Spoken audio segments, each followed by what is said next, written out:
తెలంగాణ నిరుద్యోగులకు రేవంత్ రెడ్డి సర్కార్ అదిరిపోయే శుభవార్త చెప్పింది. పోలీస్ శాఖలో 5,000 ఉద్యోగాల భర్తీకి ఆమోదం తెలుపుతూ నిర్ణయం తీసుకుంది. ఆర్థిక శాఖ అనుమతులు మంజూరు అయినటువంటి నేపథ్యంలో భర్తీ ప్రక్రియకు సర్కార్ కూడా గ్రీన్ సిగ్నల్ ఇచ్చేసింది. ఈ ఉద్యోగాలకు సంబంధించి అతి త్వరలోనే పోలీస్ శాఖ నుంచి నోటిఫికేషన్ రిలీజ్ కాబోతుంది. దాదాపు 7,000 పోస్టుల భర్తీకి ప్రభుత్వం ఆమోద ముద్ర వేసింది. 5,000 పోలీస్ పోస్టుల భర్తీకి ఉత్తర్వులు జారీ కాగా మరో 2,000 పోస్టుల కోసం త్వరలో ఉత్తర్వులు వెలువరించబోతుంది. వీటిలో ఎస్పీఎఫ్, జైళ్ల శాఖ, అగ్నిమాపక శాఖలకు సంబంధించిన పోస్టులు ఉండబోతున్నాయి.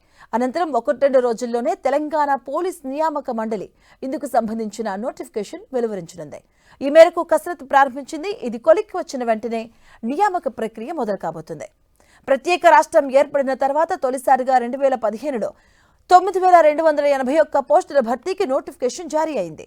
అనంతరం 2018లో 1,217 మంది ఎస్ఐ స్థాయి పోస్టులు, 16,285 మంది కానిస్టేబుల్ స్థాయి పోస్టుల భర్తీకి నోటిఫికేషన్ వెలువడింది.